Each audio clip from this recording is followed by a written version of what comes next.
Olá, sejam muito bem-vindos.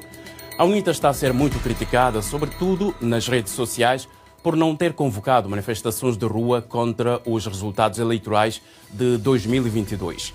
Há cada vez mais vozes a achar que o maior partido da oposição de Angola deveria copiar tudo o que o candidato presidencial, Venâncio Mondlane, fez em Moçambique no contexto das eleições gerais. Mas será que é mesmo assim? Que ilações a liderança da UNITA tirou desta crise pós-eleitoral em Moçambique? Será que a oposição angolana precisa de um Venâncio Mondlane para alcançar a tal almejada alternância de poder? São algumas questões que farei a Nelito Equiqui, deputado e secretário-geral da Juventude do maior partido da oposição angolana. Seja bem-vindo à DW África.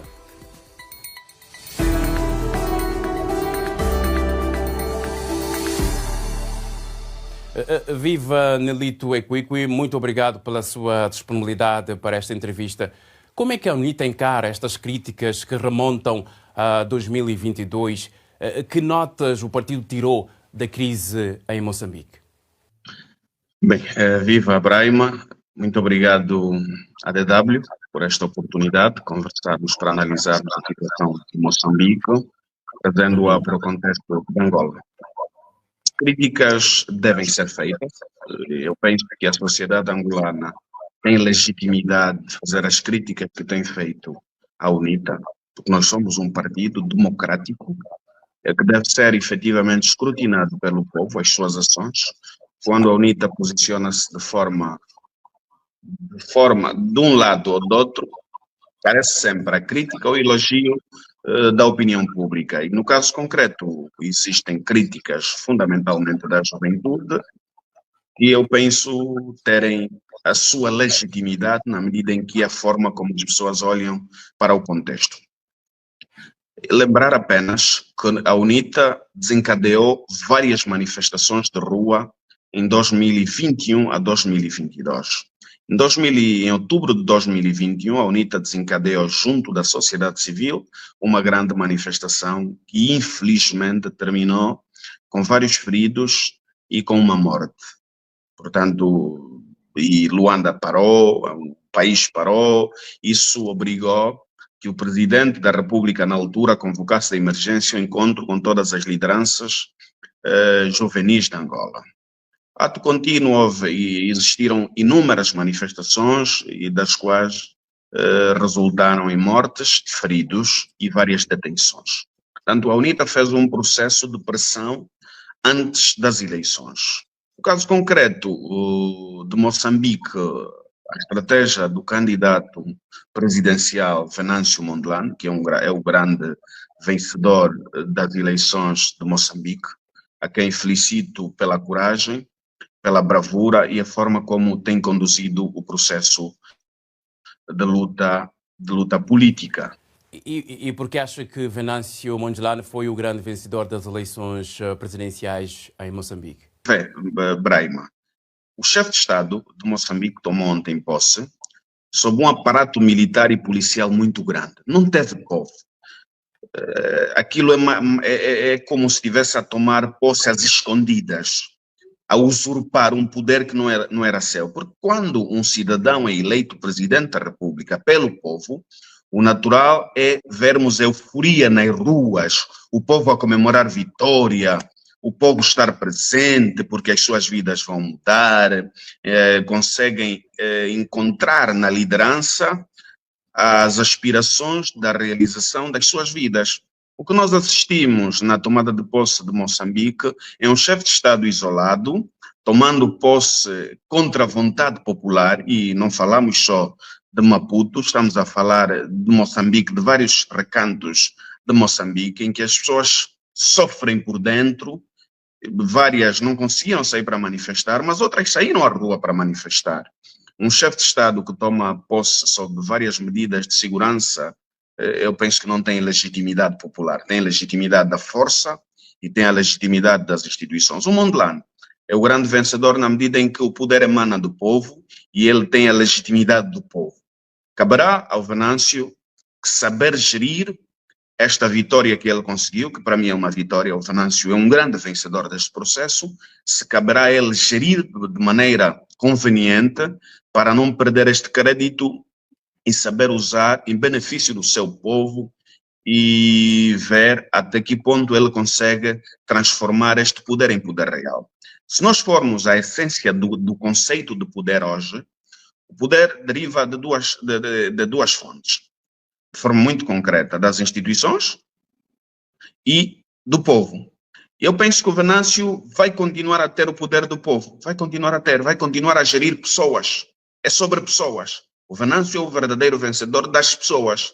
Então ele tem que tomar todas as medidas que ele tomar, todas as decisões que ele tomar e posicionamentos terá que ter sempre em conta ao povo. Poderá fazer um poder paralelo ao poder do Daniel Chapo. O Venâncio, espero que não cometa o erro de negociar nem aproximar-se a partido no poder, porque esses partidos de matriz comunista, quando sentem-se asfixiados, eles aproximam-se para ganhar força e depois aniquilar mais lá para frente.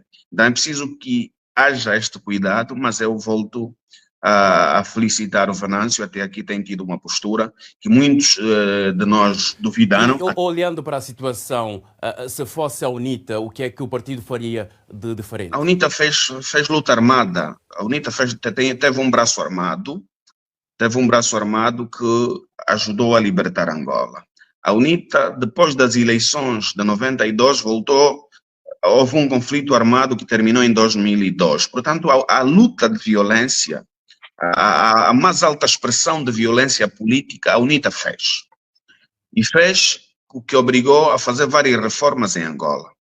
Depois das eleições de 2008, 2012, 2017, 2022 não resultaram. Mas veio que nós fomos rotulados durante muitos anos como um partido que era um partido que não queria o bem de Angola, um partido de guerra. Fomos sempre rotulados assim. E adotamos um perfil diferente para as pessoas verem de que lado estava efetivamente a razão e a compreensão dos fenómenos sociais de Angola. E adotamos esta postura, que eu acho que era uma postura, mesmo a postura adotada pelo presidente da UNITA, e é preciso que se sublinhe, pela direção da UNITA, porque a UNITA toma decisões de forma coletiva. E o presidente é o rosto, como é natural, assume tudo. Mas é uma posição ponderada e que se ajustava ao momento, no sentido de se preservar efetivamente várias conquistas, porque um massacre que eu penso que estava previsto tem sempre retrocessos no quadro democrático. A esta altura as pessoas dirão, mas onde é que vocês têm a certeza que haveria massacre? Ou seja, a UNITA não foi à rua para contestar os resultados eleitorais de 2022 com o intuito de evitar mortes, é isso?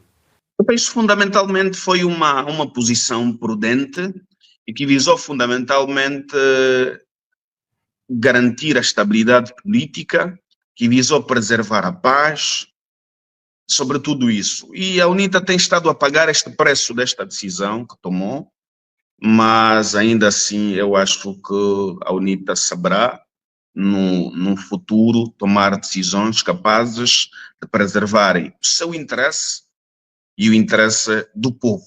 Naquela altura, esta medida ajustava-se. Hoje o contexto é outro. O contexto obriga-nos a olhar para as coisas de forma diferente, de forma distinta e a tomar decisões também distintas.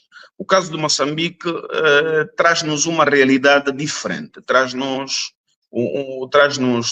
à mesa novos desafios que devem ser efetivamente equacionados, porque Moçambique é uma realidade, Angola é outra realidade. O caso de Moçambique eu comparo ligeiramente ao caso do Senegal, da luta travada pelo atual primeiro-ministro do Senegal, que também fez um processo antes, este fez um processo idêntico ao processo que a UNITA fez várias manifestações que obrigaram o presidente a não fazer um terceiro mandato, o presidente Macky Sall, a anular uma decisão do Tribunal Constitucional, o atual primeiro-ministro foi preso, enfim, enfrentou várias dificuldades, mas no final conseguiu forçar que as instituições se democratizassem e conduzissem um processo capaz de gerar transição política. Mas os críticos dizem que a UNITA nem sequer tentou correr os riscos de uma revolução popular. Mas eu não acho que a UNITA não tenha corrido riscos. Eu penso que a UNITA correu riscos que não resultaram, como é natural, em mortes, em grandes mortes, mas houve mortes nas manifestações lideradas pela sociedade civil e pela UNITA. Houve mortes que não houve um número muito elevado, mas houve. E o processo em si de luta histórico de Angola já existiu várias mortes, e eu referi-me a um processo histórico. Agora, os processos mais para cá, como é natural, a UNITA conduziu-os sempre de forma pacífica. Moçambique houve uma luta muito grande, que existiram várias mortes, como é natural, feridos, destruição de bens, e temos dois poderes em Moçambique. Temos um poder que deriva do povo e temos um poder que deriva das instituições. Temos Venâncio de um lado, com a autoridade, e temos Daniel Chapo com a autoridade das instituições. No caso de Angola, temos um partido que não conseguiu aproveitar, estou a falar do partido que está no poder, não conseguiu aproveitar a mensagem que a UNITA quis deixar, uma mensagem de paz, uma mensagem de unidade, uma mensagem de construção de futuro. O MPLA que procurou intensificar a sua campanha de manipulação das pessoas, no sentido de manipulá-las, de que a UNITA tomou uma decisão para preservar o bem mais precioso, a paz, a unidade e a estabilidade do país. E o próprio MPLA que tem estado a manipular as pessoas, de que a UNITA tomou uma decisão que não devia, porque no final do dia também há muita manipulação para ver a população contra a UNITA. Agora, na realidade, do ponto de vista concreto, nós também andamos um bocado pelo país, andamos nas ruas, o apoio que a UNITA teve 2022, nas eleições 2022, ainda permanece em grande. Em grande, o que as pessoas obrigam-nos é que tomemos efetivamente posições diferentes das posições que nós tomamos em 2022. Caberá, como é natural, no conjunto diretivo da UNITA, de tomar as decisões necessárias para garantir o interesse do povo, em primeira instância, e o seu interesse. E já agora, quais são posições que o povo está a exigir da UNITA? Brian, ontem surgiu uma polêmica de uma frase de que a mudança chegará em Angola sem necessariamente existir derramamento de sangue do povo. E, por acaso, esta publicação foi feita por alguém, um comentário foi feito por alguém que gera a minha página. E não quero retirar o mérito desta intervenção, porque é um bocado o espírito daquilo que nós defendemos, mas eu vi porrada de comentários, toda a gente a contrariar, a dizer que assim não chegamos lá. Tem que haver. O que significa? As pessoas perderam esperança. As pessoas não acreditam que em Angola poderá existir um processo eleitoral pacífico capaz de gerar alternância política. As pessoas estão aí para o extremo. As pessoas só querem o extremo, já não acreditam mais num processo pacífico. E o MPLA está a arrastar a sociedade angolana, nem está a arrastar a UNITA para isso, está a arrastar a sociedade angolana para um extremo muito grande, porque não acreditam no MPLA e não acreditam nas instituições que conduzem o processo eleitoral. Logo, a única via que as pessoas encontram é a via mais extrema possível. Se me perguntar, é ideal? Eu penso que não é ideal, porque num extremo todos nós perdemos. Perdemos a estabilidade política, perdemos a estabilidade social e perdemos irmãos. E nós já perdemos muito num processo de guerra que nos conduziu até a democracia, que nos conduziu até a independência, que nos conduziu até aqui. Penso que é fundamental que se façam rupturas estruturantes, capazes de colocarem os atores a sentarem e encontrarem caminhos capazes de construir Angola para além de 2027. E quando digo rupturas, é fundamental que se criem mecanismos que obriguem os políticos todos de Angola a conversarem. Eu não defendo de forma individual, assumo de forma muito honesta, eu defendo que deve haver uma nova forma constitutiva da Comissão Nacional Eleitoral. A que existe não serve. Não serve na medida em que tem maioria do MPLA e o MPLA vai continuar a manipular. Eu não defendo que o Tribunal Constitucional continue a ter uma juíza que veio das estruturas deliberativas do MPLA. Quem é a atual juíza do Tribunal Constitucional? Laurinda Cardoso. Quem era Laurinda Cardoso antes de ser juíza-presidente do Tribunal Constitucional? Era nada menos, nada mais que uma secretária de Estado e era parte do Comitê Central do MPLA. Esta senhora tem condições de ser árbitro? É árbitro só ou também é jogador? Eu acho que joga e também é árbitro, porque é parte de uma equipe, saiu de uma equipe para ser árbitro, então não serve. O atual presidente da Comissão Nacional Eleitoral serve para a condução do processo eleitoral? Eu penso que não serve. Os funcionários administrativos da Comissão Nacional Eleitoral, quem são? Vieram de onde? Por que processo? Como é que estão é sobre essas questões estruturantes da condução do processo eleitoral que eu penso que os atores angolanos deviam prevenir o processo 2027. Não se devia ir às eleições com essas lacunas todas, com vontade de ir a uma campanha eleitoral, com vontade de partidos fazerem todo um esforço para no final anularmos, porque é um partido que joga e também é árbitro. Eu não estou de acordo. Eu defendo que deve haver negociações que passem por rupturas antes, que passem por tudo que nós quisermos chamar. Mas Angola não devia realizar eleições 2027 no atual quadro legal, nem no atual quadro das instituições. Uma outra questão, a África Austral continua a ser o bastião de partidos libertadores. Por que que a UNITA e a RENAMO ainda não foram capazes de chegar ao poder? É uma oposição fraca? A Namíbia ainda tem a SWAPO no poder. O ANC perdeu as eleições, mas conseguiu fazer uma coligação que mantém ele no poder. E temos a Frelimo e o MPLA e a SWAPO ainda com esta hegemonia aparente. Eu penso que não deriva da incompetência do trabalho da oposição. Eu penso que não é por ali. Deriva do quadro legal e da forma como esses partidos tomaram as instituições. Esses partidos tomaram todas as instituições do Estado, instituições que conduzem todo um processo eleitoral. Quais são as instituições que participam de forma direta na organização do processo eleitoral? Ministério da Justiça.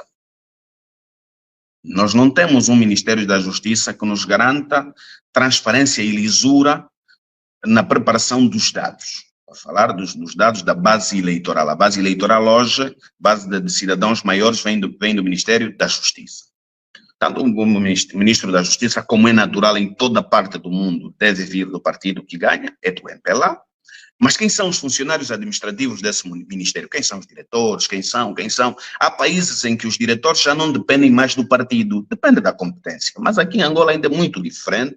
Quem fala diretor está a falar de outros funcionários. O Ministério da Administração do Território. A Comissão Nacional Eleitoral, como já me referi anteriormente. O Tribunal Constitucional. Depois tem uma outra estrutura que está sempre dentro do processo eleitoral, a Casa Militar do Presidente da República. Por que a Casa Militar do Presidente da República entra no processo eleitoral, sendo ele parte do processo, parte interessada?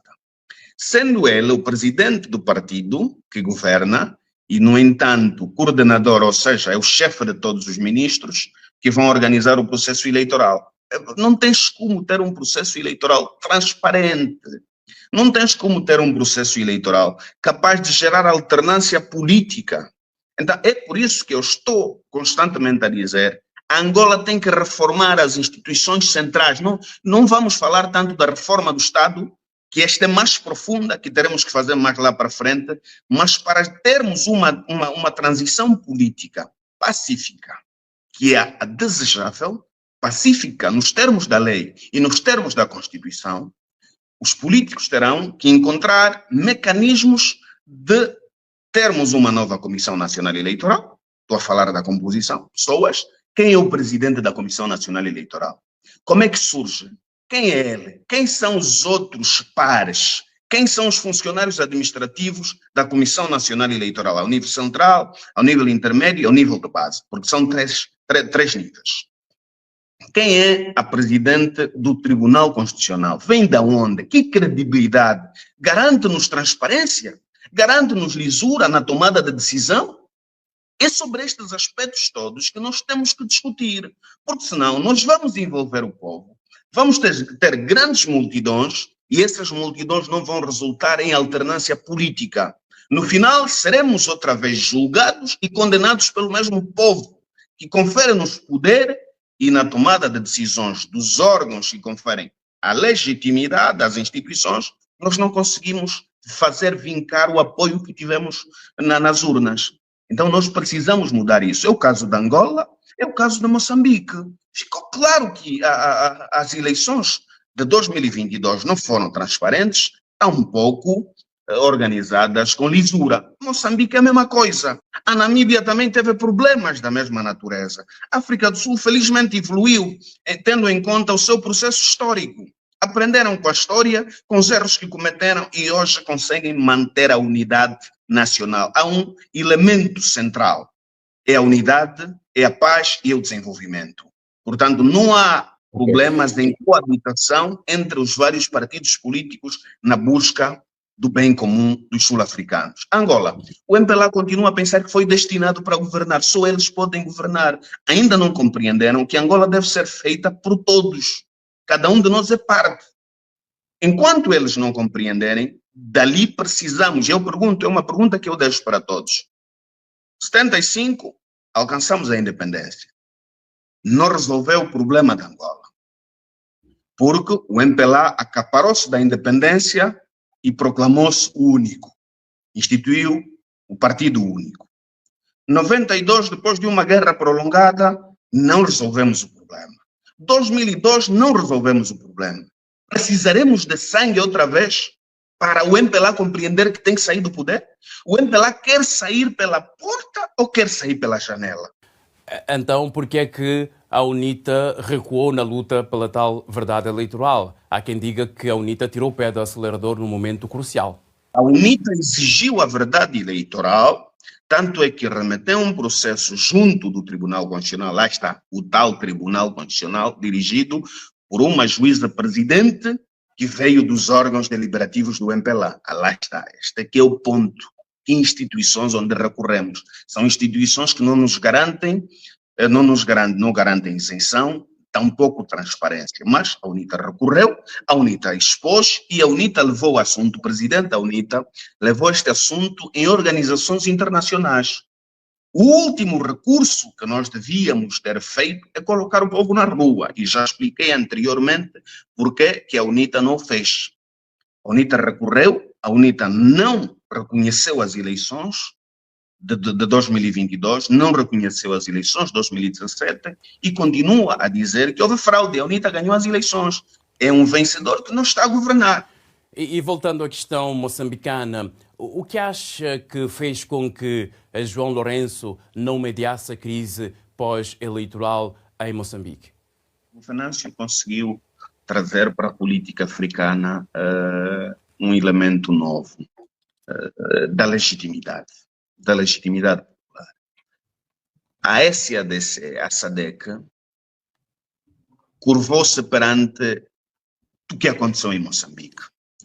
E vê que o próprio presidente João Lourenço não conseguiu mediar, como não conseguiu ir também, porque as coisas estavam muito evidentes.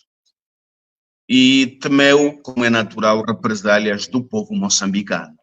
Como tantos outros chefes de Estados não conseguiram ir, também não conseguiram mediar a crise eleitoral, pós-eleitoral de Moçambique, na medida em que houve, e ficou muito claro, o Venâncio engajou o povo, e o povo conseguiu suportar e retraiu todas as lideranças da África que podiam estar ali para fazer o guarda-sol ao Daniel Chapo. O guarda-sol e fazer a mediação. A cerimônia de tomada de posse, nesse caso. Refiro-me à cerimônia de tomada de posse. Foi uma cerimônia bastante pobre, que não levou para Maputo chefes de Estado, pelo menos não verifiquei, como também não Foram tiveram... apenas dois, da Guiné-Bissau e da Foram África dois, do Sul. foi o Maro Sissoko Embalo e o presidente da África do Sul. Foram dois chefes de Estado, com tantos chefes de Estado que existem, então ele conseguiu efetivamente retrair. Eu penso que é mais por ali. Jogou na prudência, tinha feito um reconhecimento das eleições de forma muito antecipada e foi alvo de várias críticas, e eu acho que isso tirou-lhe a autoridade moral de mediar o conflito de Moçambique.